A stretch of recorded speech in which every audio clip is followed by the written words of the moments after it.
Hello, it's Peter Merrick, and I am so excited because I'm speaking to one of the best people in the industry on branding, Henry Wong.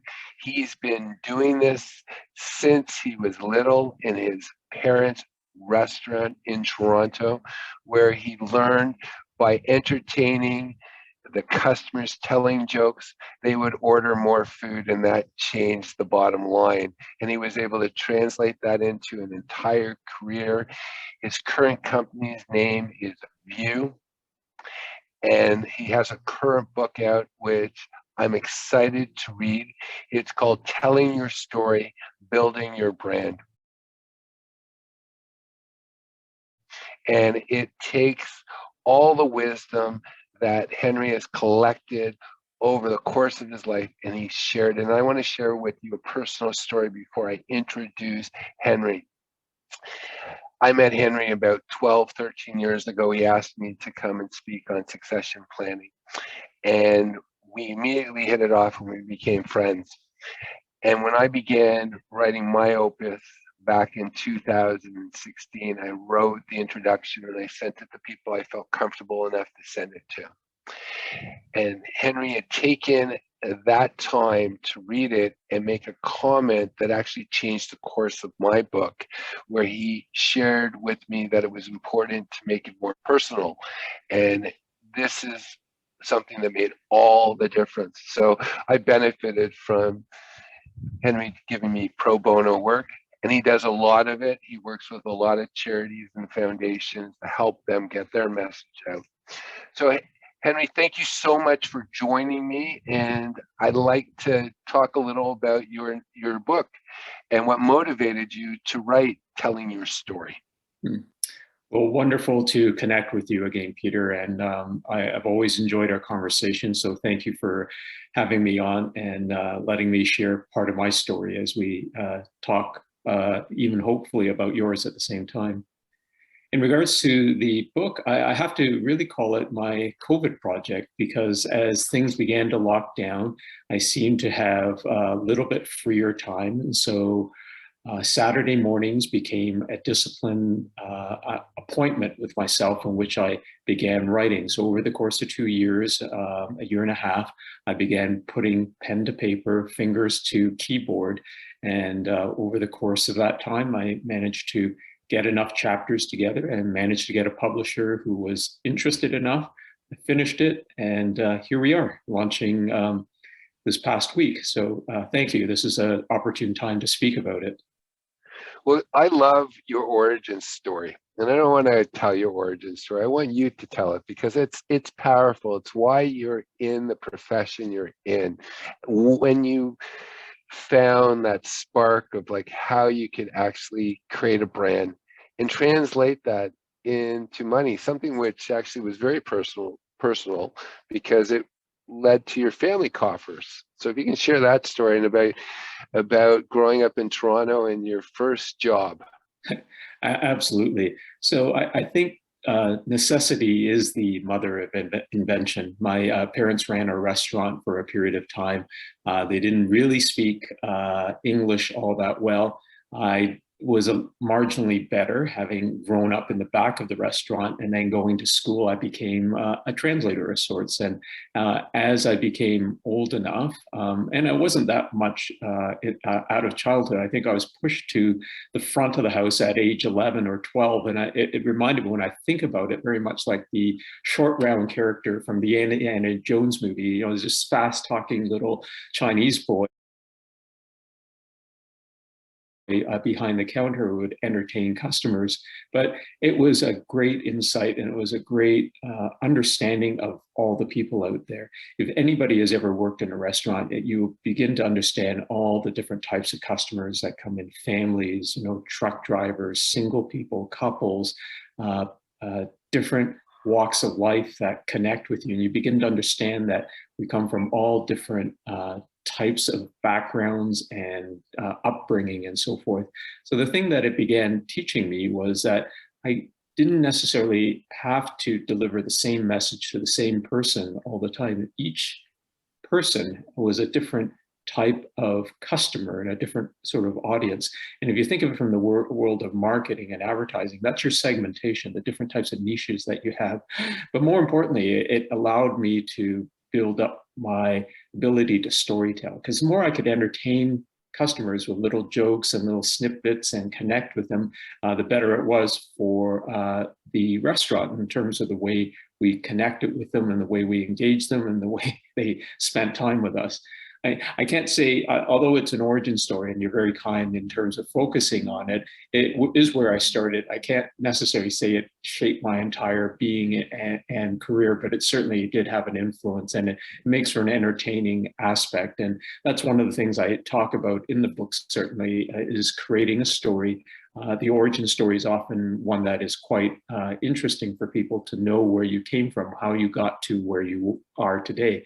And in doing so, you create that level of engagement with the people you're connecting with on a personal level, or certainly on a broader base level if you're putting your brand out there in the marketplace.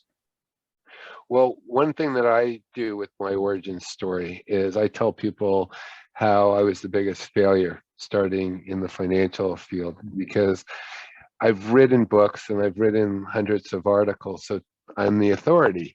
However, when I'm speaking to individuals who are my audience and they want to learn from me, what I've discovered is they want that human touch, that wherever they are, I would actually say I was here and they're here. And I show them how I got there. And it gives that human touch. Is that something that that you found very useful when you're teaching people their origin stories, their humble beginnings? Sometimes it's humble, sometimes it's not, but often any sort of challenge that you can share with people, if you think of it very much in terms of narratives that you often find within movies and in brands and so forth, the journey that the hero goes through is often fraught with obstacles along the way. That redemption or the ability to overcome it becomes a aspect that really forms who they are. But more importantly, you're rooting for the person. You understand what they've gone through. So if anything, from a brand point of view, from a storytelling point of view, being able to connect with people and have them certainly empathize with you by you empathizing with the journey you've gone through them, connects you better. And you know this yourself. As you share that story, many people really understand that you're not just a person trying to sell them something, that you truly understand their needs and how that can be applied. And in telling that story, you're able to use it as a way to illustrate that point, of course. So what do you, when you sit down with a client or an individual who's looking at developing their story, what things do you listen to? Because I benefited, because you pointed, the reason I focused on that, Henry, is because when I was writing the intro of my book, you pointed out, we'll make it more personal, like how this was your life. Because I made reference, and I'll just share with the audience, I made reference to Moby Dick and Medville. And you were talking about, well, how do you relate to Ahab? How do you, like, how is, like you said, if it's eating him up, this unhealthy need to kill Moby Dick, how is that you? How is that destroying your life? And you brought that back to this icon in our culture and our society being Moby Dick, to relating it to me and attaching to it. And that's something I believe is a real skill of yours, is you're able to listen to a story and you're able to pinpoint that key part. When you're working with a client and you're listening to what they do and their stories, how do you identify the key to their story that will bring that product to market and have customers relate? How do you go through that process? So there are a couple of ways in which we get to the right answer. You really actually begin with the end of the story, meaning this is the point in which you've achieved a certain amount of success, and this is why you're looking to obviously bring your brand to the market or have an enhanced spotlight on yourself. What are the steps that predicated this success? So tracing backwards, we can go back to hopefully a point in that person's life in which things changed, or things really dawned on them, or where they began achieving success. When you have that as a marker, you go back a little bit further. What predicated that? What were the influences that caused that to happen? And often that origin begins opening up. You know, people are often inspired by something that happened in their childhood, or a problem that they've faced, or a situation they've been in that prompted them on that journey. So the journey is key and fundamental to that story. Where did it begin? Well, from the end, we trace it back. Along the way, we also talk to people around that, and you'll see that there are many points of view, your truth, their truth, and somewhere in the middle lies the actual truth. In doing that, we're able to composite a little bit more of an accurate portrayal of what the person is. So you may feel that you're perceived a certain way, or you have a certain story that begins at this point. Other people may see it a little bit differently. And when you combine the two and begin to marry it all, that's when the magic begins happening, and you can begin to formulate all of that. So with an origin story, it really begins at the end of the book, so to speak. How did that person arrive to that level of the success that they're experiencing at the moment? We take that as the starting point and actually work backwards to what may have been the inspiration or the cause, the spark that would have led that person on the journey to success. It may have been in childhood. It may have been in another situation back at school, let's say, but we can identify it because there is something that often triggers the person to get on this trip that will take them to that level of success, that drives them, that gives them that passion to build what they have in front of them. At the same time, that's only one perspective. So you may have heard of the movie Rashomon. Course, there's several truths to everybody's story, your truth, their story, and somewhere in the middle is really the actual truth. By speaking to people along the way who have interacted, who they feel are close to them, we can also layer that on and really get to an objective view of what that story is and how it might respond in the marketplace. Well, when you were writing the book, what areas did you want to highlight? Because you were sharing with me that you've worked with people who are starting out and also C-suite, from startups to Fortune 500 over the course of your career.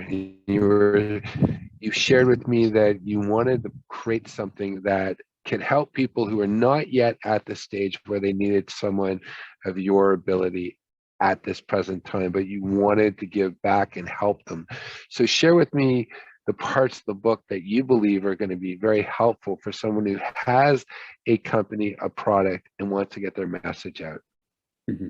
I think there are several things that a person would want to keep in mind.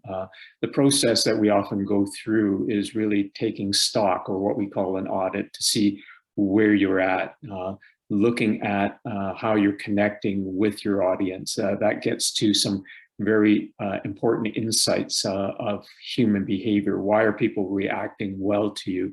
From that, we can determine your positioning in the market. What sets you apart from everybody? What gives you that uniqueness? And in that, that positioning is fundamental to separating you from the crowd, of course, because it's not enough just simply to tell your story, but how can you tell it uniquely? How can you position yourself in your competitive marketplace that will stand out amongst people? And that's really finding that key positioning. Once you do that, you can arrive at a key message that helps to envelop it in such a way that people can respond to. And that's where the creativity goes in. In the book, I do lay out some exercises for people to follow, and that should help them get to hopefully that point that they can sum up themselves in a unique way and in an expressive way that can connect with people.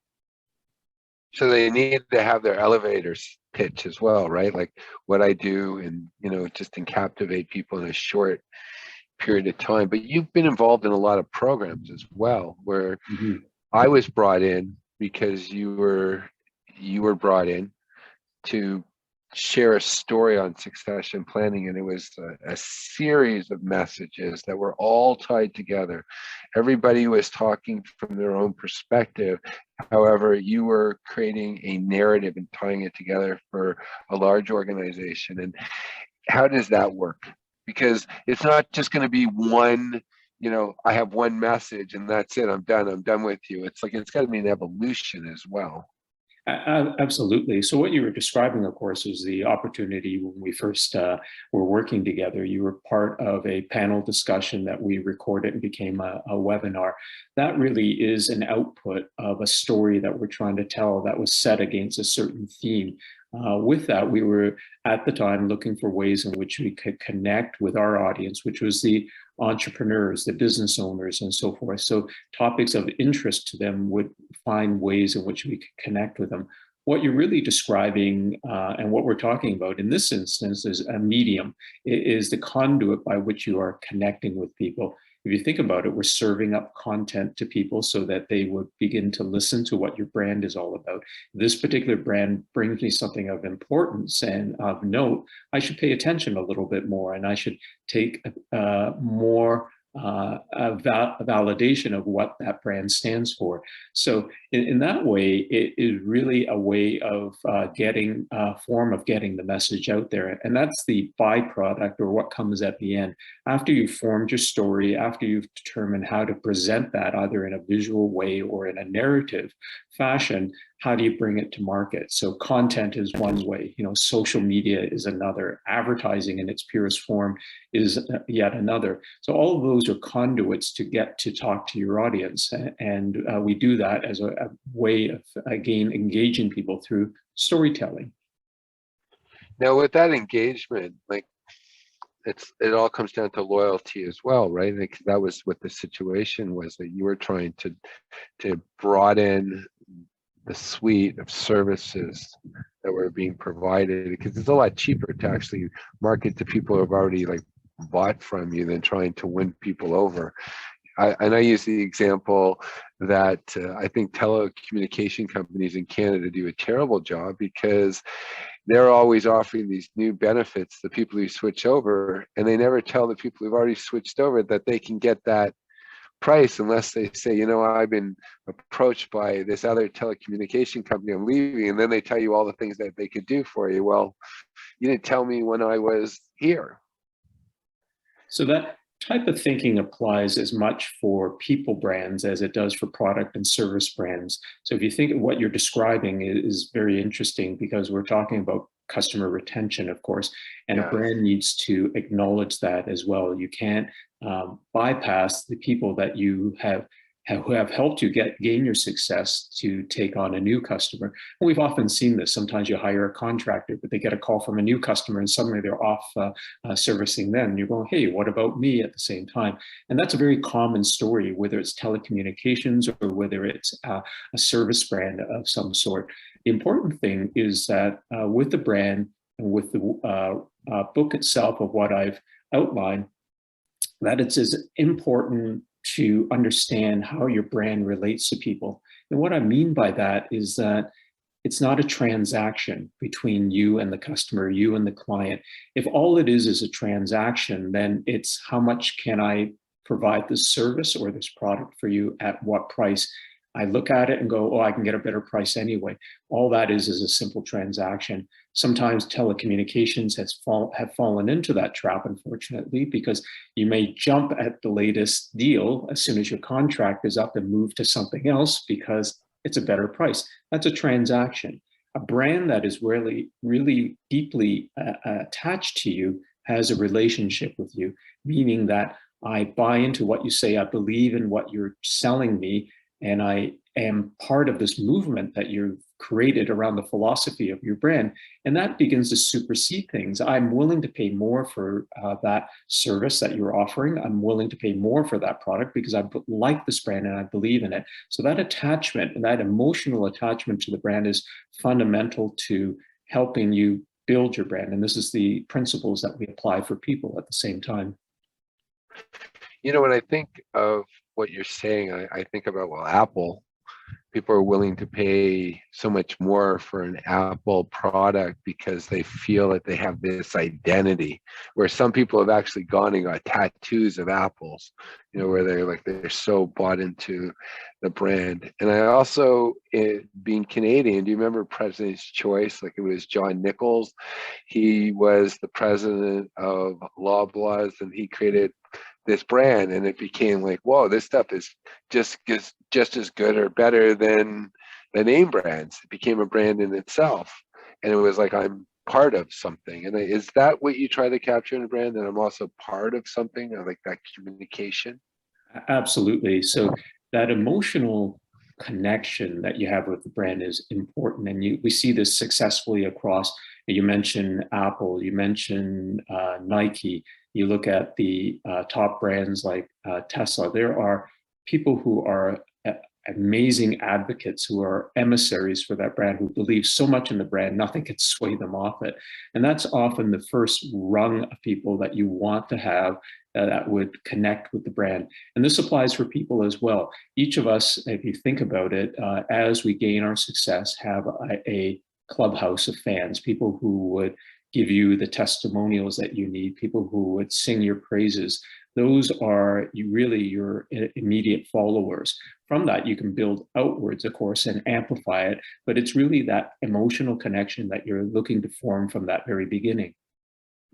You know what I'm really interested in is, tell me a success story that you've been involved in that you're proud of. Like when you look back on your career, that you're so proud of, that you took a company and you gave them an image and you saw the success. And when you see it, you just get a smile, because that's why people want to work with people. They really enjoy it. And in essence, I know that one of the real highs, which is not money, is actually seeing an ideal actually become a reality and seeing the benefits for the people that I'm working with, and saying I did a good job, I did the best thing I could do. And it's more than just a job.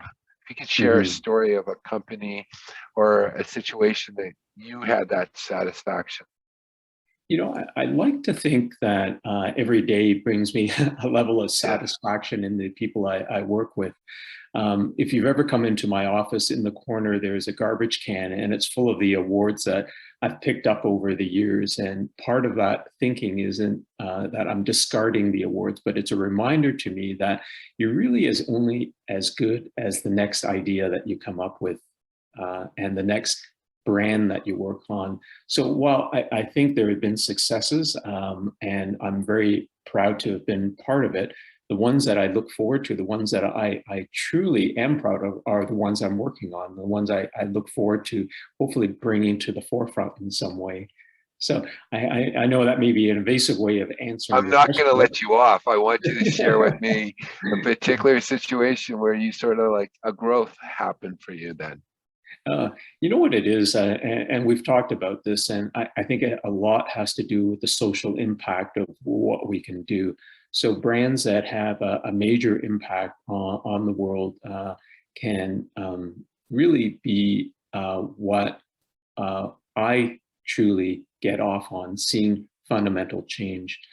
The unfortunate part of advertising, and certainly brands, is that it can be very fleeting. You may have a lifetime relationship with them, but in the end, it's still a fleeting product. You may not recall it unless you're reminded of it through advertising and ongoing. Where we can make a fundamental shift in behavior, I really believe that that is the true calling and the essence of what brand can do. So years ago, I was approached by a major newspaper, and they asked me how I would maybe brand homelessness or create a campaign around homelessness. And I thought about it for a little while, and I realized that there was much more to that than simply creating a campaign, but shifting people's behavior and thinking of it. So what we did with the photographer was we went out and found a homeless person and a fairly well-to-do person who were willing to do this. They ended up being older gentlemen, and we had them stripped down naked. And we had pictures taken of them side by side with the parts that were inappropriately hidden. But the idea being was that when you take all of this away, we're fundamentally the same. And from that, I truly understood the power of what change could happen by sharing this at that time with people, because their views began changing. They began to understand that we are really truly all the same inside. And when you can have that level of impact, that ability to connect with people on that level, then what happens, of course, is that hopefully true change comes. Henry, is that like one of the awards you have sitting in that trash in the back? Philosophy, meaning I keep going forward as opposed to looking back.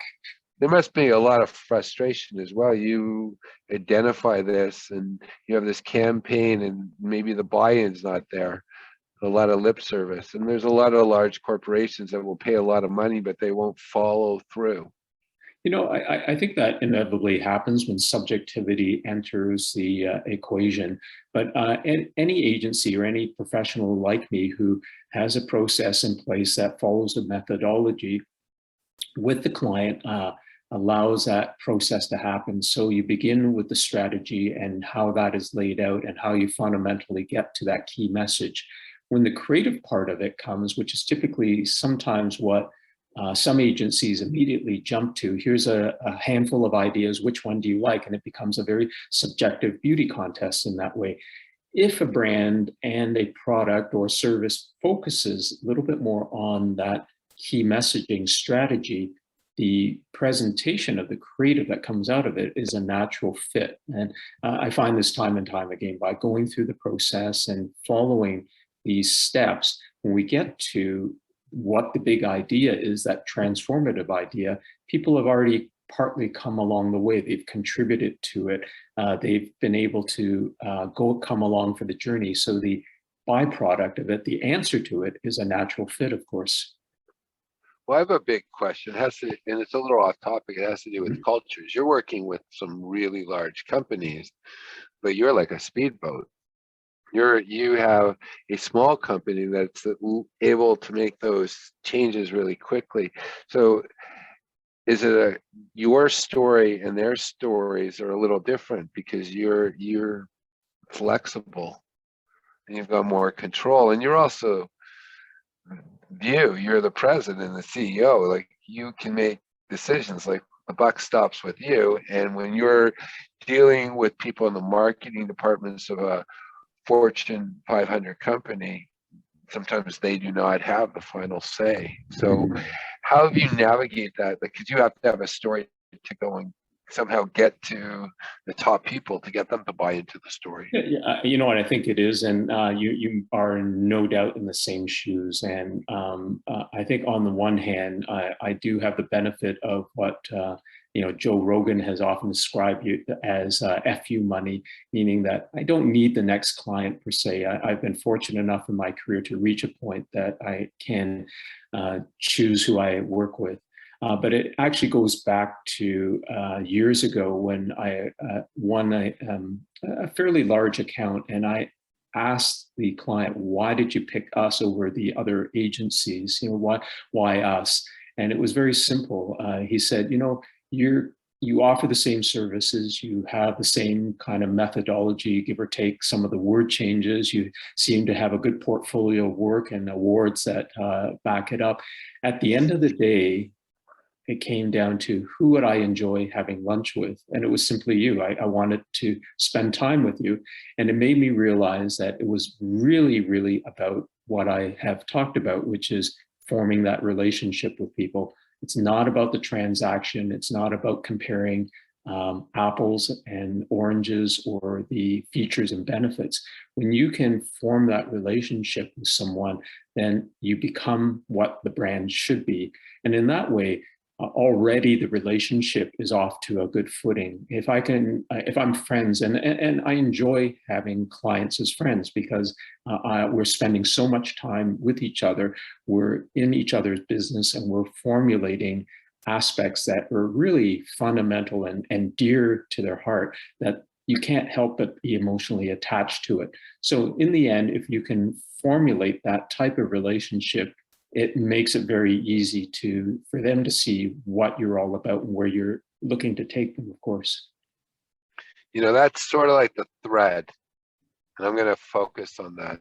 It's like, is your story good enough that the people that you're marketing to, they would like to hang out with you and have lunch with you? That's really what it comes down to. But it's even more than that. Will they even pick up the bill? Yeah, I think it certainly comes down to that. So, story is really just the foot in the door, so to speak, if you think about it. This is how I am introducing myself to the world. Well, I've heard of you, and I really like what you're all about based on what I've read and what I've heard. So, I want to find out more. But in the end, it comes down to, and if it was in a large organization, if I compare it now to a large brand, it now comes down to the customer service. So, you may have bought into the brand because you like the innovation behind Apple and that.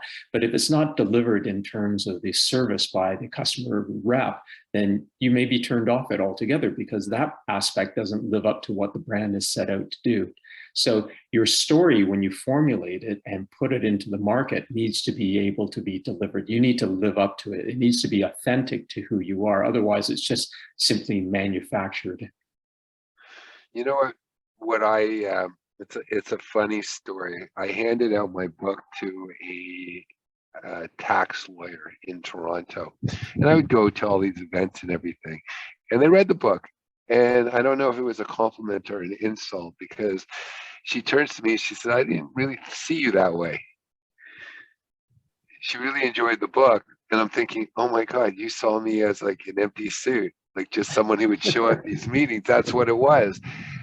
Why I share that story, because I think a great story has a great twist that actually almost like grappling, where like you take someone's energy and you lock it in and they'll remember you for that. And what I'm gaining from what you're sharing with me, it's will the person feel comfortable enough to go at the lunch with you and actually pay the bill? And number two, is it going to be something that's going to stick out in their mind, not like the assassination of Kennedy or the blow up of the Challenger, but something that when they think of you, you got shelf space. And that leads me to my next question. Right now, the world has changed.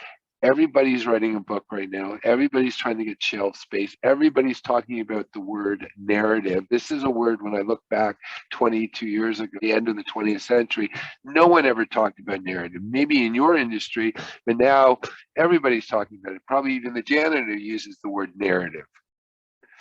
So how does someone create their space now? Because a lot of these tools that are available, everybody's trying to, like everybody, I can't begin to share with you when I'm on LinkedIn every other day, someone's saying to me, I'm going to help you get more clients, I'm going to help you make more money. And I'm going, but you know nothing about me. Like, you know, your story isn't unique. And how do you identify the people who are more likely to be your audience? Mm-hmm. Because it's so busy. It's like the shelves are just so busy right now. And that's really key to the beginning work. You know, how do you stand out amongst the crowd? What makes you unique? You know, that is the positioning I refer to. So there may be, 100 financial advisors that you can call upon just by simply Googling people. How do you know which one to engage with? And a lot of it is really now story, as you can imagine. Back in the old days, you could simply advertise a product and people would flock to it because there was something unique about it. Now, marketing is based on what you stand for because there's much more behind that veil, behind that curtain that you need people to get to, particularly, as we enter into the next sort of phase of grown-ups that have come in. And we hear this fundamentally with the new demographic, whether you're a Gen Z, a millennial, or an alpha, they're looking for the story behind it. And the story isn't just simply a once upon a time and a happy ending, but it really comes down to what you stand for. That story is a way of telling people what you stand for. And if I buy into what you stand for, then I'm going to buy into the rest of what you have to offer. And the best way to tell it, of course, is through a story that connects with people, that emotionally converges with what people are all about. You know, when I was once reading a Dr. Seuss book, it dawned on me it was the greatest sales training book ever. And it was Green Eggs and a Ham. And the reason it was is because Sam I with the anonymous stranger wouldn't take no. And I think the message I got from that when I was reading, going, oh my God, every salesperson should have to read this book every day about perseverance, was the fact that you come up with a story or something you're selling, you have to be consistent and you have to keep on going, because I know that I've got into people that I would never have got into if I wasn't persistent, because it's been shown that most people don't say yes to an approach for buying a service until the fifth time. Mhm. And sometimes the really good people, it's 20 times. You can get to anybody with 20 times. I mean, I can get to, well, I don't know if he would know who I am now because the current president of the country I'm in, but within 20 approaches, you can get almost to anybody. But most people, they don't have that consistency and they really don't have a message. So Mhm. they don't, and because it really comes down to like constantly bringing that story and that level of commitment. Is that something that you've discovered in the most successful campaigns and stories where people are just consistent? It is consistency. And, at the end of the day, you have to face it. You're not going to be everything to everyone. You're not going to sell to everybody out there, but there will be people who you resonate really well with. And that's that commonality. For people to get to that, you need to be able to share aspects of yourself that open yourself up, but at the same time, for people to go, yeah, that's the sort of person I want on my side that's helping manage what I do, or whatever the service that they're looking to fulfill, or whatever the product is. That emotion comes from opening yourself up so that you're exposed enough and vulnerable enough that people understand who you are and are willing to come along for that journey, certainly. Well, Henry, you're from my generation, and so you probably remember this. They used to turn off the television late at night. So Anthony Robbins, Of he got course. lots of backers, and he was on every single night, every single channel for nothing. You'd come home, especially like when we were young, right? Like we were single, probably partying, whatever, and we want to watch television, and we didn't have 500 channels. And I remember the first time I saw him, I said, "Oh, who is this charlatan? This is like no one would buy this stuff. Nobody would ever do this." And then by like the 30th time, maybe, maybe I should order a bunch of his tapes. A lot of Because it does certainly come from style and your presentation. So if you remember back in school when we did an essay, the teacher would often mark us on content and they would mark us on style. The two yeah. really go hand in hand if you think about it. So his message didn't change, but there was something about his style that didn't alienate you after the Yeah. 20th time, that engaged you, that made you look a little bit further. So while that may not appeal to everybody, it appealed to enough people to create the Oh, success, of course. And, success begets success. And if he's able to share that with people, then you want a piece of it at the same time. And if you're engaging enough and you're passionate enough, you will connect with people. I see this a lot, and I write about it in the book about cult leaders. And it's not that you want to be a cult leader, but if you look at the fundamentals of how people are, if you are passionate enough and you are driven enough and are forthright and strong enough in your beliefs and the way you share it, people will gravitate. And that is sometimes good, but it's also sometimes not good, depending on the type of individual you are. So when we think of culture, we think of a lot of the negatives that come with it. You think of Charles Manson. He didn't need a big following, but he had enough of a following because he was so strong in his beliefs that other people gravitated to it. And it's that conviction and that passion that gets things across. And if you can convey that, you can certainly connect with people. And that's really the part, and there's no one way in which you are going to create and manufacture your brand, but that is one of the components that you need to acknowledge and take into account, the communication side of it. what is the aim for the reader? What is your hope for telling your story? I think really it is if I boil it down, it's really a self-help guide for people in business. So following the book, I think people can hopefully extract elements from it that they would be able to build their brand or improve upon it, or really understand what they're all about from that point of view. There's a step-by-step approach, and hopefully it's enjoyable for people to read, that they will be able to get some insight and some interesting advice from it. That's excellent. And the book can be found on Chapters at Amazon and Barnes and Nobles. Yes, exactly. Telling your story, building your brand. Henry Wong, where he's taken his life learning, his observation, actually being in the trenches, and teaching business men and women how they can get their story out to their audience. Henry, you've been fantastic. Is there anything else you'd like to share before we leave? Yeah, no, it's just really a thank you for making the time for me, Peter. I really appreciate it. You're a brand unto yourself, and I wish you much success with yours at the same time. You're calling me eccentric, aren't you? I'm not rich enough to be called that, so I'm just crazy. The word came out wrong. It was excellence. Thank you. Thank you so much. It's always a pleasure, and I'm going to leave links to Chapters, which for our American friends, that is the equivalent to the Barnes and Nobles, and to Amazon, and also to Barnes and Nobles, so you can get a copy of Telling Your Story, Building Your Brand by Henry Wong. Thank you so much for spending this time with me, Henry. Thank you, Peter. Take care now. And the greatest healer for anybody later on in life is to mentor younger people.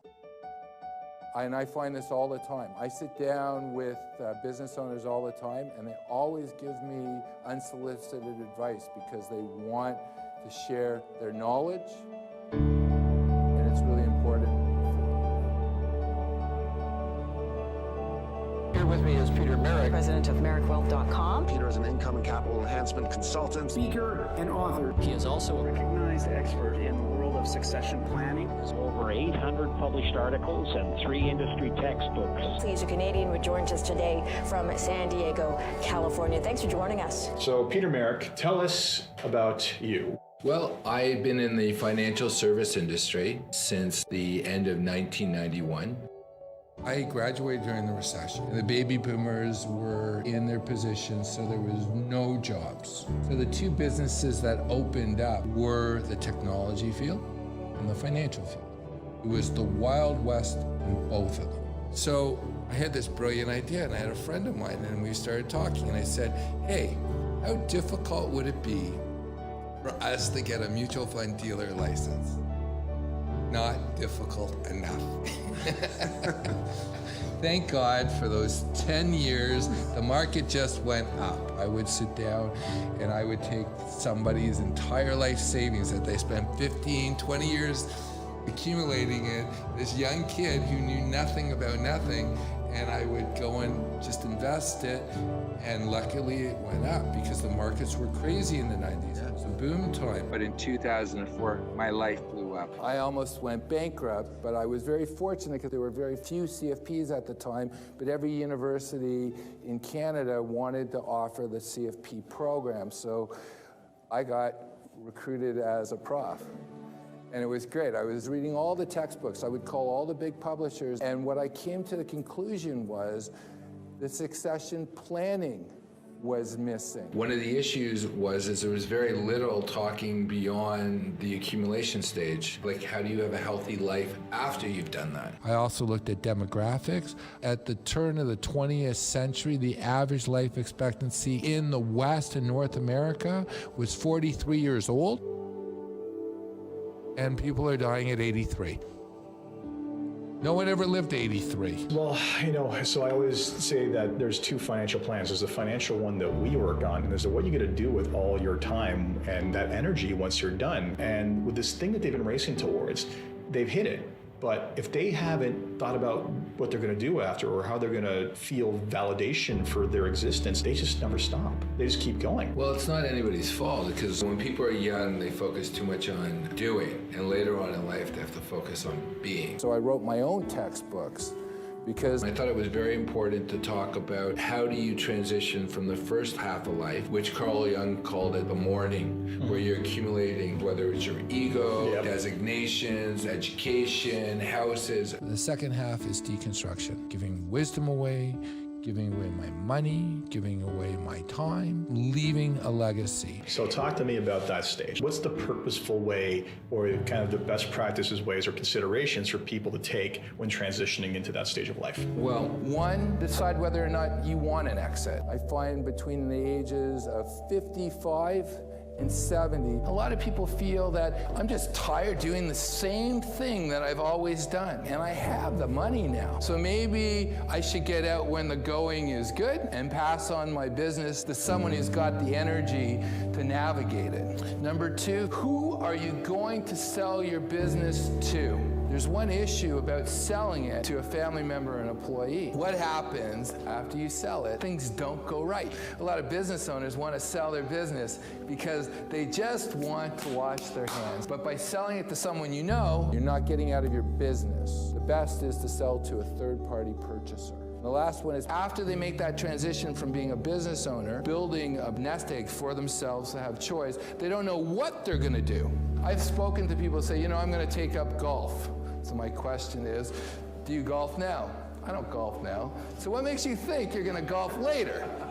I just want to share with you guys a story. There was a gentleman, his name was Bob Hunter. He was quite a celebrity. He started Greenpeace during the height of my blow up. When I was going through business loss, he was bringing me on national television. And you know what he was doing? He was saying, so Peter, don't you do that? And then he would give my phone number and he would give my web address. The reason why I went by henry+wong+te because it was almost like a phone number that would run across the television and I could actually see myself making money off of it. And he was dying. He had prostate cancer. And he turned to me and said, Peter, one day you will be in a position that you'll help someone else. And let me share with you about the legacy. Bob's been dead for 16 years. And I'm sharing you the legacy of Bob Hunter because he made a difference for me. And if I make a difference in anyone else's life, I'm a product of those people who are willing to do things and they had no expectations. And a true mentor is someone who has no expectations that they're going to see the tree blossom. The reason I wrote The King of Main Street is younger people don't know how to find the right mentors, and older people have this need to mentor. It's almost like a biological need because they can see beyond their physical existence. They know that the sun was here before them and it will be after them and what's going to be left behind that they leave. I would joke, I can't make you money, but I can definitely save you money. What I mean by that is I am a Sherpa. That's someone who would guide someone to help them come down. But I realize the most precious asset they have is not their money. It's their time. What last piece of advice would you like to give our listeners? If you have a business, the most important thing to ask yourself is, why did you get into the business? And it's usually not to create a legacy, it's to create the lifestyle that you want. And at that point, ask yourself, what do you want to do during your last days? The last human freedom is to choose one's own beliefs, one's own way. Everything else you can have taken away from you. But what you believe and how you choose to act in the world, that is yours. And the greatest healer for anybody later on in life is to mentor younger people. And that is going to give you fulfillment emotionally, spiritually, and mentally. You guys have been wonderful, and I want to thank you, and I hope you guys have a great day. Thank you.